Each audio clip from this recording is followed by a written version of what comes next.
25절 말씀입니다. 사도행전 12장 1절에서 25절 말씀을 드라마 바이블로 함께 보겠습니다.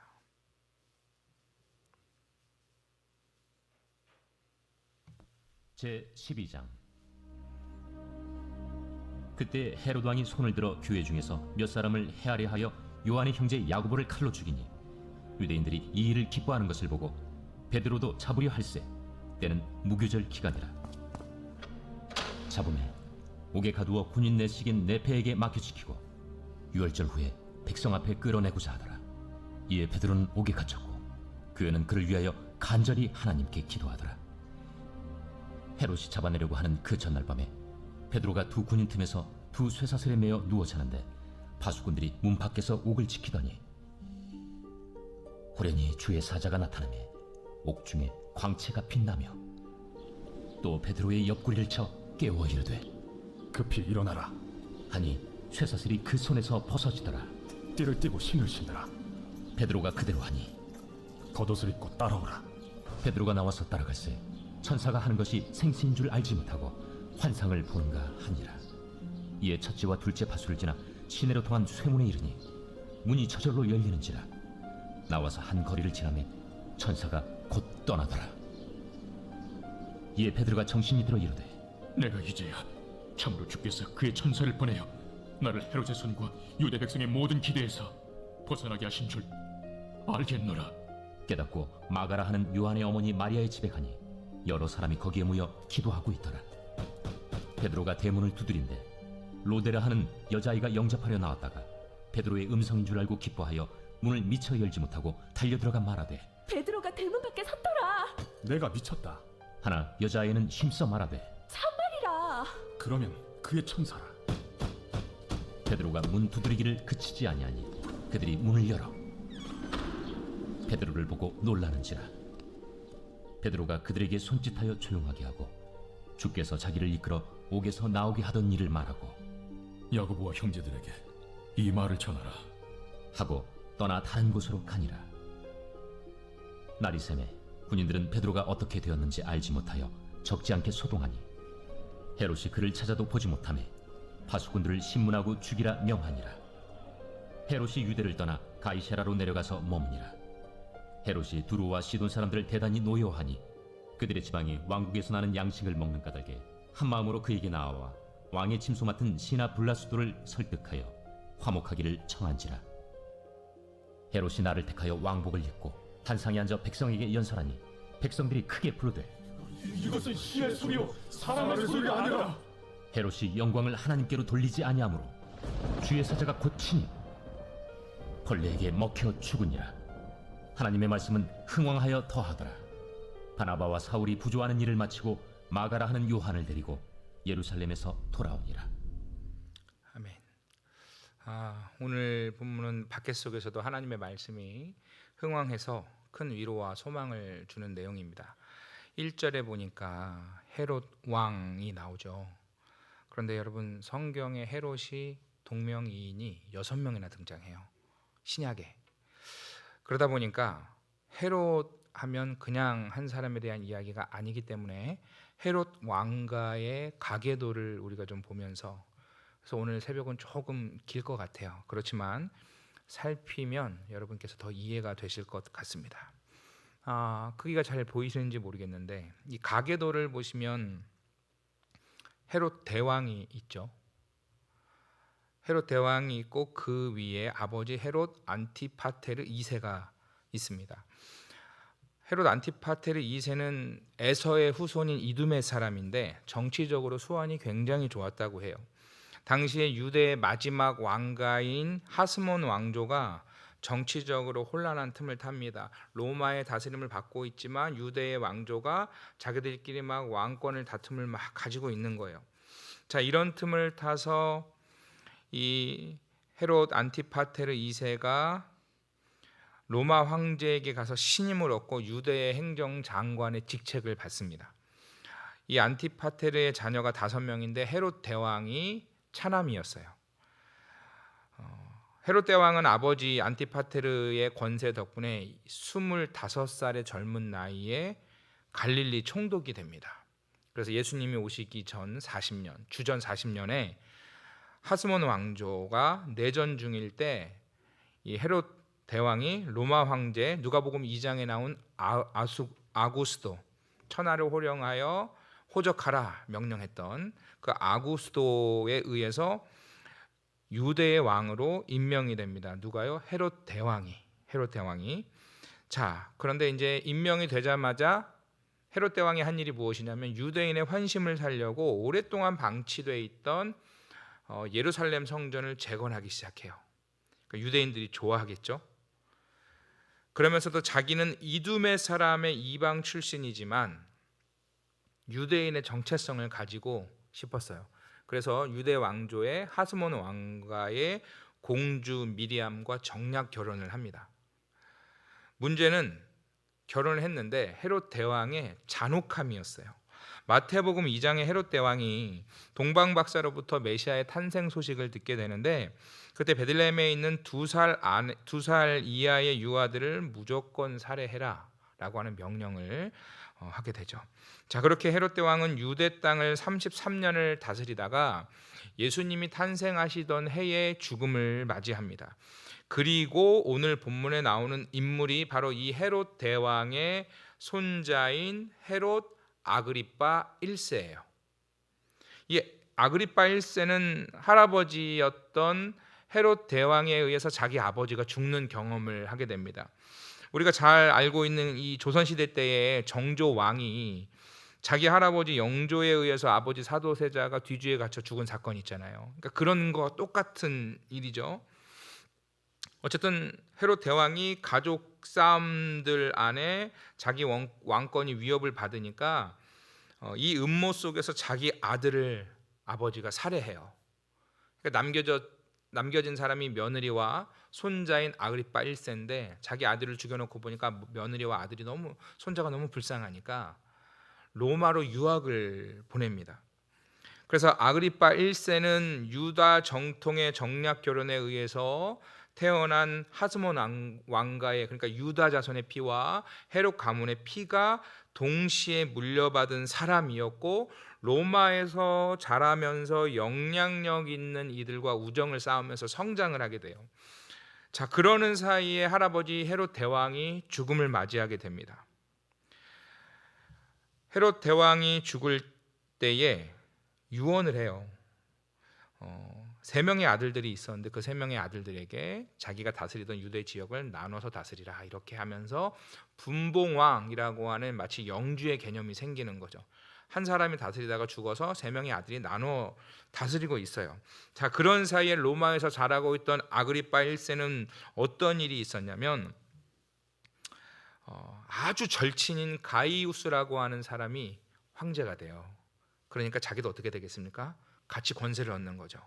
황제가 쇠사슬에 버금가는 무게의 금목걸이를 목걸이로 걸어주면서 누구에게요? 아그리빠 1세에게 걸어주면서 당신은 황제의 친구요라고 하는 명예를 얻게 돼요. 그러면서 일약 유대인의 왕이 돼서 로마로 유학 갔던 생활을 끝내고 고국으로 돌아옵니다. 뭐 하려고요?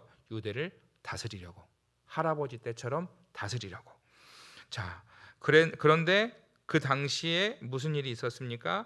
헤롯 왕이 죽고 말씀드린 대로 헤롯 왕이 유언을 남겨요. 너희 아들 셋이 이 땅을 나누어 다스려라. 그래서 헤롯, 아켈라오, 안디바, 빌립 2세가 이 지역을 세 지역으로 다스리고 있었죠. 자, 이 세 아들 중에 한 사람인 헤롯 아켈라오는 누구냐면 마태복음 2장에 아기 예수님이 출생한 이후에 천사가 나타나서 요셉에게 갈릴리 지방으로 이주하도록 했던 때의 분봉왕이었어요. 그러니까 마태복음 2장에는요 같은 헤롯이 아니라 2명의 헤롯이 등장을 해요. 첫 번째는 헤롯 대왕, 예수님 탄생하시던 때에 죽은 헤롯. 그리고 헤롯 아켈라오는 헤롯 왕이 죽은 다음에 자기 아버지로부터 분봉왕의 어느 유대의 한 지역을 다스리고 있던 사람이 헤롯 아켈라오인 거예요. 근데 이 아켈라오가 즉위할 때 유대 사람들이 반란을 일으켰어요. 그러니까 이 헤롯 아켈라오가 군대를 투입을 해서 3,000명을 그냥 살육을 합니다. 죽여요. 자, 그렇게 유대와 사마리아 지역을 폭정으로 다스리니까 사람들이 불만이 생깁니다. 그래서 유대인과 사마리아인들이 합세해서 로마 황제에게 상소해가지고 아켈라오를 분봉왕에서 추방시켜요. 추방 당하고 나서 나중에 죽게 되는데 그 일이 2년 만에 다 일어나게 됩니다.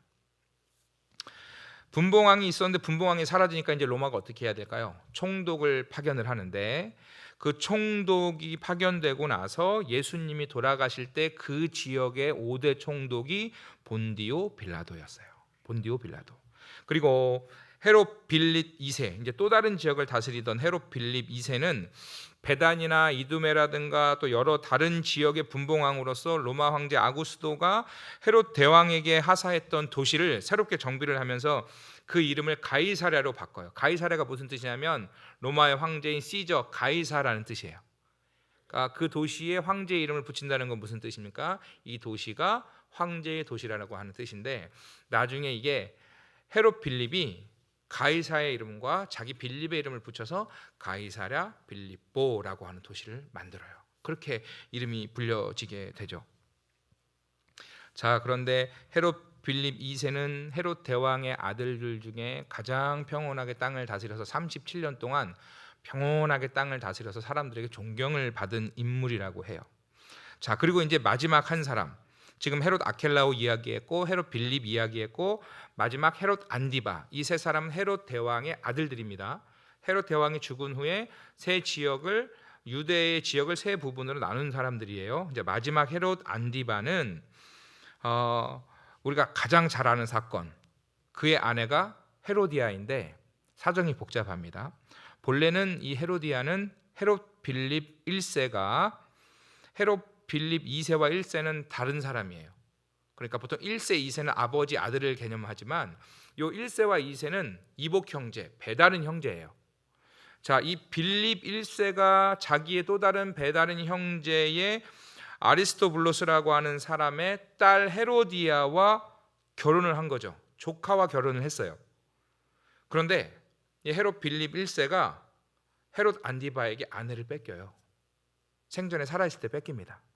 뺏기니까 이 일을 누가 공개적으로 죄라고 책망합니까? 세례 요한이 책망해요. 당신 그 죄다. 그러니까 어떻게 합니까?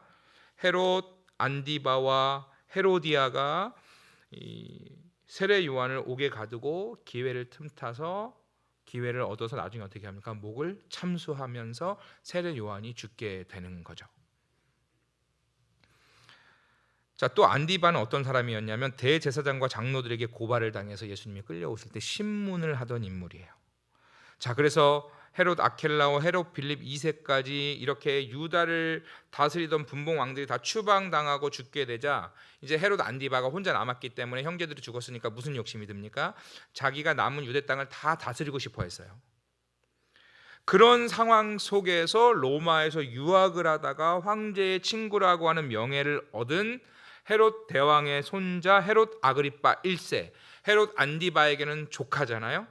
조카가 돌아와서 왕권 싸움이 생기는 거예요. 안디바의 입장에서는 조카의 귀환이 반가울 리가 있겠습니까? 유대 땅을 혼자 다스릴 수 없으니까. 근데 이 귀환한 조카가 로마 황제로부터 네가 유대인의 왕이야라고 하는 칭호를 얻고 왔으니까. 근데 지금 내가 지금까지 다스렸는데 갑자기 조카가 와서 왕이라니. 그래서 이거 있을 수 없다 해서 헤롯 안디바가 내가 황제에게 가서 사정을 아뢰고 이거 순서를 조정해야 된다 하고 가는데 헤롯 아그리빠가 이 계획을 알아차리고 미리 전략을 짜가지고 가는 길에 붙잡아가지고 멀리 유배를 보내요. 황제에게 가지도 못하게 만들죠. 그러면서 결국에는 헤롯 아그리빠가 유대 땅을 다스리게 되는데 아까 말했던 헤롯 아그리빠에게 황금 목걸이를 걸어주었던 자기의 절친 가이우스가 로마의 황제로 있다가 죽음을 당합니다.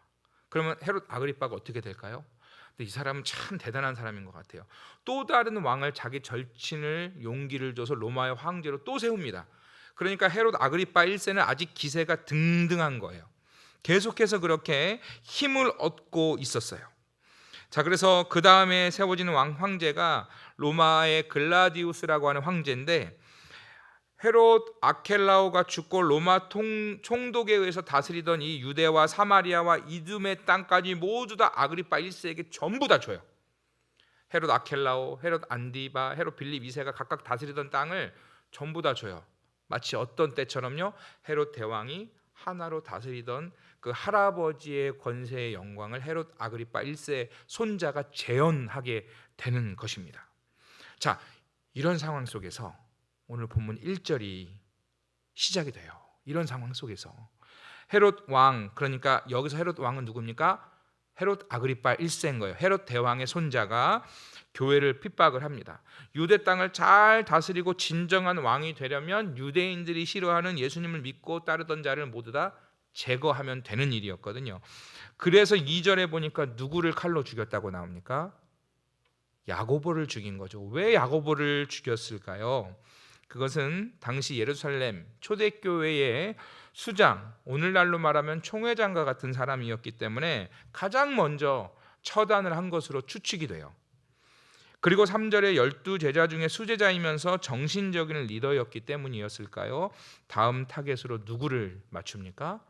베드로를 잡아두게 되죠. 근데 이 기간이 유대인의 무교절 기간이었어요. 보통 관습상 절기 때는 사람을 죽이지 않기 때문에 지금 이 헤롯 아그리빠는 절기가 끝날 때까지 기다립니다. 끝나면 뭐 하려고요? 베드로를 죽이려고. 자, 그래서 이 소식이 교회에 들려지니까 5절에 보니까 성도들이 간절히 기도했다고 5절에 나오죠. 그리고 6절이 어떻게 시작이 됩니까? 헤롯이 잡아내려고 하는 그 전날 밤에 라고 말합니다. 이 전날 밤은 무엇에 대한 전날 밤일까요? 무교절이 끝나는 전날 밤, 헤롯 아그리빠 1세가 베드로를 죽이려고 절기가 끝나기를 기다리던 바로 그 전날 밤인 거예요. 군인들이 감옥을 철저하게 지키고 있는 중에 보니까 7절에 주의 천사가 나타나서 베드로를 깨웁니다. 쇠사슬을 풉니다. 베드로가 천사의 말을 듣고 옷을 입고 허리에 띠를 띠고 신을 신고 따라 나가는데 베드로가 잠결에 일어나서 지금 자신을 인도하는 이가 사람인지 천사인지 분간을 못하고 현실인지 환상인지 알지를 못해요. 자, 그리고 10절에 보니까 군인들이 지키고 있던 첫 번째 초소를 지나고 두 번째 파수를 지나고 시내를 통하는 쇠문까지 나오게 되는데 이 쇠문 앞에서 문이 갑자기 저절로 열리면서 베드로가 밖으로 나오니까 그때서야 주의 사자가 천사가 떠납니다. 그리고 베드로가 그제서 정신을 차려보니까 하나님의 기적이구나, 이걸 깨닫게 되죠. 그리고는 어떻게 합니까? 곧장 요한이라고 불리는 마가의 어머니인 마리아의 집에 가서 기도하고 있던 사람들에게 내가 옥에서 나왔다고 소식을 알리면서 하나님이 베푸신 기적을 간증을 하죠. 그리고 이어서 18절 19절에 다음날 아침에 베드로가 탈옥했다는 소식을 누가 들어요? 헤롯 아그리빠가 듣습니다. 샅샅이 수색을 하는데 베드로를 찾아내지 못하니까 어떻게 합니까? 화가 일어나는 거예요. 야, 간밤에 누가 지킨 거냐 하면서 신문을 하고 다 죽이라고 명령을 하고 본인은 어디로 가요? 유대를 떠나서 가이사랴로 떠납니다. 역사에 의하면, 기록에 의하면 여기 가이사랴에는 헤롯 아그리빠가 이 지역을 다스리기도 했지만 여기에는 그러니까 대사관이라고 할까요? 그런 공관이 있었대요. 자기가 업무를 보는 공관이 또 하나 있었어요. 자, 거기 갔습니다. 그리고 이제 20절, 오늘 본문 20절에 보니까 이 당시 두로와 시돈 지방의 사람들이 헤롯 아그리빠 1세에게 미움을 사고 있었어요. 이유가 뭐냐면 아그리빠 영토에서 나는 식량을 공급받고 있던 사람들이었는데 자기 할아버지 헤롯 대왕 때부터 불화가 있었어요. 그러니까 자기도 계속 미운 거예요, 이 사람들이. 근데 그 미운 사람들이 자기 땅에서 나는 곡식을 먹고 있잖아요. 곡식을 받고 있는 두로와 시돈 사람들 입장에서는 헤롯 아그리빠와 사이를 나쁘게 할 이유가 있을까요? 없는 거죠. 좋은 관계를 맺으려고 어떻게 합니까? 헤롯 아그리빠의 침소를 맡은 시종 블라스도를 찾아가서 두로와 시돈 사람들이 그와 미리 친해지고 결국 목적이 뭡니까? 헤롯 아그리빠와 화평을 청하려고 하는 거예요. 머리를 잔뜩 썼습니다. 자, 아그리빠가 온갖 고관들과 관리들을 불러놓고 로마식 극장에서 공연을 합니다. 둘째 날이 되었어요. 은으로 만든 왕복을 입고 입장을 해서 연설을 하는데 해가 중천했던 밝은 날이었던 것 같아요. 그 햇빛이 아그리빠 1세가 입고 있던 은색의 옷에 막 비치기 시작하니까 사람들이 눈이 아픈 거예요. 아그리빠 몸이 광채를 내듯이 빛이 나니까 사람들이 그 모습에 매료가 됐고 두려움과 위험을 느끼면서 두로와 시돈 사람들, 모였던 수많은 사람들이 그의 연설을 들으면서 뭐라고 말합니까? 이건 신의 소리가 아니다, 사람의 소리가 아니라 누구의 소리입니까? 신의 소리다라고 크게 함성을 질러요. 자, 그리고 23절에 보니까 그때 아그리빠가 자신이 그렇게 사람들로부터 신의 영광을 받고 있는 것에 잔뜩 취해서 즐거워하고 있을 때 하나님이 사자를 보내서 그를 칩니다. 로마의 역사학자인 요세푸스의 유대 고대사를 보면 아그리빠가 연설을 마친 직후에 배를 움켜쥐면서 아파했고 바로 치료를 시작을 했지만 벌레가 창자를 먹어서 썩어가는 병을 앓고 병든 지 5일 만에 그의 나이 54세에 사망했다라고 이렇게 기록을 하고 있어요. 자, 그러면서 오늘 본문 24절에 어떻게 끝맺음을 합니까? 하나님의 말씀은 흥왕하여 더하더라. 여러분, 역사에는요 두 가지가 있습니다. 소위 정사와 야사라고 하는 역사가 있습니다. 정사는 뭘까요? 정확한 사실의 역사나 기록이에요. 근데 무슨 역사를 기록을 합니까? 우리가 교회 역사를, 교회 우리 몇 년사 책자를 발간하는 거 보더라도 일일이 몇 월 달에 며칠 있는 얘기 기록 안 하잖아요. 예를 들어서 아주 교회의 굵직한 행사들, 우리 교회 역사의 아주 주요한 내용들을 기록을 하잖아요. 그러니까 정사는 그런 겁니다. 전쟁이 일어나서 역사가 어떻게 흐르고 누가 왕이 되고 하는 이런 중요한 일들을 이야기하는 거고, 야사는 그냥 그런 일들이 아니고 그냥 민간에서 일어나서 사사로이 그냥 개인적으로 읽는 역사들이에요. 인류 역사에 별로 중요하지 않은 사건들이죠. 예를 들면 어떤 한 사람의 그냥 어떤 인생사, 왕의 일대기가 아니라 그냥 수많은 사람 중에 한 사람이 그냥 태어나서 죽고 하는 이런 일들을 그냥 개인의 역사처럼 쓰는 거죠. 근데 그걸 가져다가 이거 중요한 일이다 이렇게 사람들이 인식을 안 하잖아요. 이걸 야사라고 하는데, 우리가 이 정사와 야사에 대한 이야기를 하게 되는 이유는 당시에 로마 황제들의 통치가 인류 역사를 이해하는 중요한 정사로 여겨졌어요. 반면에 로마를 혼란하게 만들었던 어떤 종교의 한 무리들은 야사쯤으로 사람들이 받아들였어요.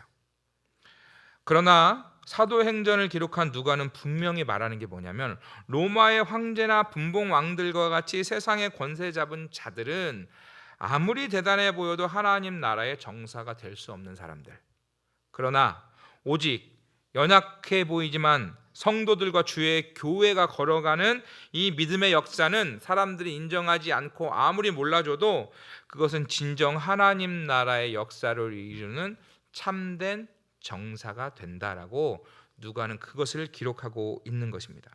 그래서 누가가 헤롯의 박해 속에서도 야고보의 죽음과 베드로의 수감된 생활들이 별로 중요하지 않은 야사의 일들처럼 보이지만 하나님 나라의 일에서는 반드시 기억될 하나님 나라의 정사다라고 말하고 있는 것입니다. 그러면서 오늘 본문 끝에 하나님의 말씀이 흥왕하여 갔다라고 본문을 마무리하고 있는 거죠. 오늘 말씀에서 길었지만 두 가지 묵상 포인트를 우리가 가질 수 있습니다. 첫 번째는 우리가 하나님의 말씀을 듣고 믿음으로 걸어가는 이 시간이 하나님 나라의 역사를 이루는 정사가 된다는 것입니다. 아무도 신경 쓰지 않는 나 한 사람의 그냥 야사, 별 볼 일 없는 그런 인생을 살아가는 것 같지만 하나님은 우리의 삶을 하나님 나라의 정사로 보시는 거예요. 베드로가 수감되고요, 야고보가 죽었다는데 얼마나 많은 노력을 했겠습니까? 그런데 그냥 사도행전에 붙잡혀서 죽었더라, 그냥 다 한 줄 나와요. 얼마나 별 볼 일 없는 사람처럼 기록되어 있습니까? 그러나 하나님은 그 죽음을, 그 성도의 삶을 주목하시며 하나님 나라에 귀하게 쓰임받았던 하나님 나라의 사람이라는 것을 우리가 기억해 보게 되는 것입니다. 하나님은 성도의 걸음을 주목하시고 하나님 나라의 일을 위해서 우리의 삶을, 그리고 우리가 만나는 모든 문제들을 하나님 나라의 정사로 당신의 뜻을 이루어가는데 사용하신다는 것을 믿으시기를 바라요. 내가 경험하고 자녀를 낳고 키우고 우리 가정에 일어나는 이런 여러 일들이 거대한 하나님 나라의 일과 무슨 연관이 있을까라고 생각을 할 수 있지만, 사랑하는 우리 성도들이 살아가는 모든 일상의 삶이 하나님 나라의 역사를 이루는 그 중심의 정사로 하나님은 바라봐 주신다라는 것을 여러분 기억하시기를 부탁을 드립니다. 두 번째는 어려운 중에도 초대교회 성도들이 기도하기를 포기하지 않았다는 것입니다. 생각을 해보십시오. 초대교회를 이끌었던 수장 야고보가 순교를 당했어요. 정신적 리더였고 제자 중에 수제자였던 베드로가 수감이 됩니다. 그러니 성도들 입장이 어떻겠습니까? 말로 할 수 없는 어려움과 걱정과 근심이 있는 중에도 마가의 어머니 마리아의 집에서 기도하는 성도들이 있었다고 누가가 기록을 하고 있어요. 교만한 헤롯 아그리빠와 달리 성도들은 몸과 마음을 낮춰서 기도했고 베드로가 풀려나는 기적으로 하나님의 일하심을 경험하게 됩니다. 이처럼 여전히 기도하는, 몸과 마음을 낮춰 기도하는 교회와 성도에게 하나님은 은혜를 베풀어 주실 줄 믿습니다. 사단의 권세가 아무리 강하고 박해가 심해도 하나님의 말씀은 점점 흥왕하여 질 것을 믿고, 오늘도 주 안에서 걸어가는 사랑하는 우리 성도 여러분의 하루의 삶이, 한 주의 삶이 하나님 나라의 중심에 정사와 같은 일들이 될 줄 믿습니다. 아무도 기억해 주지 않는 야사와 같은 삶이 아니라 하나님이 기억해 주시는 하나님의 역사를 이루어가는, 하나님 역사의 중심에 성도의 삶이 있는 우리 사랑하는 성도들, 오늘 하루하루의 삶이 그런 삶이라는 것을 기억하면서 나는 하나님 나라에 중요하게 기억되는 사람이구나라는 이 사실을 믿으며 오늘도 주님 앞에 그렇게 살아가는 믿음의 한날 되시기를 주의 이름으로 축원합니다. 우리 이 시간 함께 기도하겠습니다. 헤롯 왕가의 가계도를 보면서 복잡한 이런저런 이야기를 들었지만 여러분 다 기억하지 않으셔도 됩니다. 앞으로 계속 제가 기회가 될 때마다 반복해 드릴 것이기 때문이죠. 다만 묵상의 포인트를 기억하시기를 바랍니다. 우리가 말씀을 듣고 믿음으로 걸어가는 이 시간이 하나님 나라의 역사를 이루는 정사가 된다. 아무도 기억해 주지 못하는 그냥 개인의 야사와 같은 내 삶이 아니라 하나님은 나를 기억하시고 하나님 나라의 나의 삶을 중요하게 사용하신다라고 하는 이 믿음을 가지고 하나님 오늘도 하나님 편에 열심을 다하여 주님 뜻을 쫓아 살아가게 도와주시고, 믿음의 성도들처럼 기도하는 것을 포기하지 않는 우리와 우리 교회가 되게 도와주옵소서. 우리 이렇게 함께 기도하겠습니다. 사랑과 은혜가 많으신 아버지 하나님 감사합니다. 오늘 로마의 황제들 속에서, 황제의 역사 속에서, 헤롯 아그리빠의 폭정과 박해 속에서도 믿음의 성도들이 열심을 다하여 걸어갔던 것을 기억합니다. 하나님, 세상은 하나님 대단하고 권세 있는 자들, 위대하고 뛰어난 사람들의 일들이 역사의 중심에 있다고 보지만 하나님은 우리 믿음의 성도가 걸어가는 일을 하나님 나라의 중심으로 바라봐 주시며, 참으로 교회와 성도들이 살아가는 모든 시간들과 문제들이 하나님의 역사를 이루는 역사의 하나님 나라의 중심이라는 것을 우리가 오늘 말씀을 통해 깨닫게 됩니다. 또한 어려운 중에도 기도를 포기하지 않았던 초대교회 성도들의 모습을 본받아 우리도 기도하기를 포기하지 아니하고 예배하기를 포기하지 아니하는 하나님, 우리 모든 성도들이 또 우리 주의 종들이 다 될 수 있도록 은혜를 더하여 주옵소서. 아무리 현실이 어렵고 박해가 심해도 하나님의 말씀은 결국 흥왕하여 하나님의 역사를 이루어 가신다는 것을 기억하며 오늘도 그 역사를 바라보며 하나님의 말씀을 붙들고 살아가는 복된 성도들 되도록 축복하여 주시옵소서. 오늘 공동 기도 제목, 교역자 가정의 영성과 건강을 지키시고 영혼 구원과 세계 선교의 사명을 감당하는 우리 참빛교회가 되게 하여 주옵소서. 우리 주여 한번 부르고 기도하겠습니다. 주여, 하나님 아버지, 우리 교역자 가정의 영성과 건강을 지켜주시기를 원합니다. 원로 목사님, 원로 사모님 늘 말씀과 성령으로 충만케 하시고 늘 하나님이 기뻐하시는 뜻으로 행하며 하나님께 영광을 올려드릴 수 있도록 은혜를 더하여 주시옵소서. 담임 목사의 가정에도 동일한 은혜를 더하여 주시고 하나님께서 이루실 일이 무엇인지를 늘 밝히 깨달아 주님의 뜻 가운데 순종으로 걸어나가게 도와주옵소서. 하나님, 또 우리 심청명 목사님, 또 주의 종으로 목사 안수로 하나님께서 축복하셨으니 하나님 주의 종으로 목사로서 가져야 할 성령의 충만함을 부어주시고 하나님 주의 말씀과 은혜 가운데 건강하고 바른 귀한 사역자로 성장하실 수 있도록 인도하여 주옵소서. 민강기 전도사님, 또 하나님 배우고 수양하는 모든 사역의 일들 위해 은혜를 더하여 주시고 맡겨진 영혼들을 섬기기에 부족함이 없도록 주의 은혜와 은총으로 인도하여 주옵소서. 우리 참빛교회가 영혼 구원과 세계 선교의 사명을 감당하는 은혜로운 교회 되기를 원합니다. 주의 일을 감당하는 교회 되기를 원합니다. 생존에 갇혀 허덕이는 교회가 아니라 하나님 생존의 어려움을 돌파하고 영혼 구원을 위하여 하나님 나라의 완성을 위하여 세계 선교의 사명을 감당하는 주님의 교회가 될 수 있도록 축복하여 주옵소서.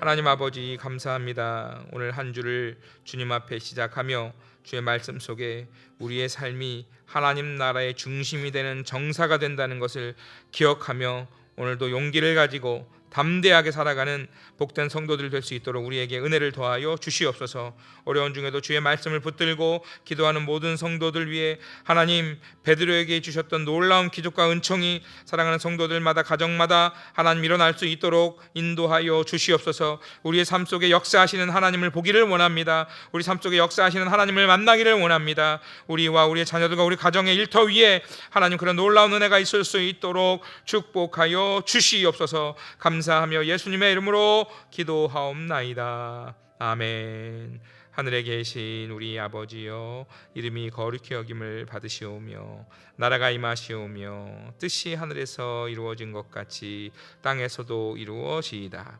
오늘 우리에게 일용할 양식을 주시옵고 우리가 우리에게 죄 지은 자를 사하여 준 것 같이 우리 죄를 사하여 주시옵고 우리를 시험에 들게 하지 마시옵고 다만 악에서 구하시옵소서.